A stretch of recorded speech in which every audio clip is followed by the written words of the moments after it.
Now, as you rumble through your gift bags, I'd like to actually introduce Fred L. Smith, president of the Competitive Enterprise Institute, scourge of collectivists, pessimists, counter-revolutionaries, and Oreo cookie haters everywhere.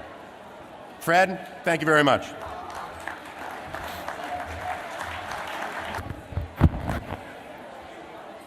Well, all you happy winners now should enjoy yourself. You'll notice I limped a little when I came to the stage.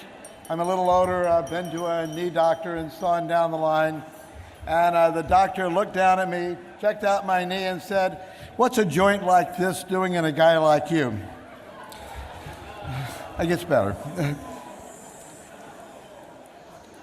Let me thank all of you for coming. Let me thank Jonah for handling this and for our president, Dr. Klaus, who we'll be hearing shortly from.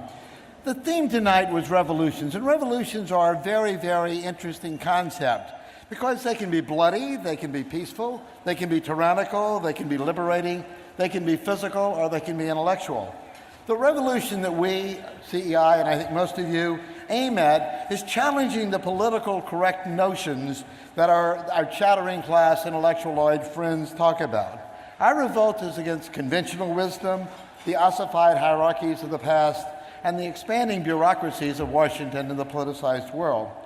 Our goal is a revolution expansion of freedom, individual freedom, and of the institutions that make that freedom possible. 19 years ago, most of us aware that the world experienced a wave of revolutions. They swept throughout Eastern Europe. Those revolutions were totally unexpected, they were astoundingly peaceful, and they were amazingly swift. A popular saying summed it up. Poland, 10 years. Hungary, 10 months. East Germany, 10 weeks. Czechoslovakia, 10 days. Romania, 10 hours. Well, the obvious implication of that is that tonight's talk should last about 10 minutes. And if I stay within that time constraint, most of you know it will be truly revolutionary. Let me again thank Jonah Goldberg for acting as our master of ceremony. His book, Liberal Fascism, which many of you will have read and all of you should buy, is truly excellent. I'm enjoying it. But I couldn't help an editorial comment. We all are a bit of editors in ourselves. And liberal fascism is a reasonable title, but why couldn't it have been liberal statism when you think about it? Statism is a good term. Too late, Jonah said, it's just, I've already got it done. But I'm not sure that it was delay alone that caused the problem. Because those of you who've done any research, you will realize that if you type the word statism, spell check doesn't find it. It finds fascism, but it doesn't recognize statism.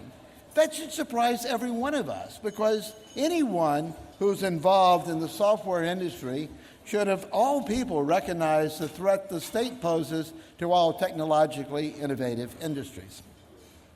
And maybe they do. If you type the word statism, you get no definitions, you get no recognition, but spell check very creatively always finds suggested alternative words, and right up in that list is another word, sadism. So maybe, in fact, the industry knows what it's dealing with and decided to leave it alone. The 20th century has experienced many intellectual revolutions. That was a century that ideas really didn't matter. But unfortunately, if we think about it, most 20th century ideas were collectivist, were statist ideas. And the consequences of bad ideas are bad. The consequences range from the horrendous to the bad. The Nazism, communism, fascism, socialism, liberalism, to today's kinder, gentler environmentalism. Initially, the statist revolutions were optimistic. Give up your freedoms, let us run your lives, and we promise you heaven on earth. But that's not the kind of optimism we see today. Today we're dealing with the doom and gloom environmental collectivists who still want us to give up our freedoms, but now all they promise us is they will be able to fend off hell on earth.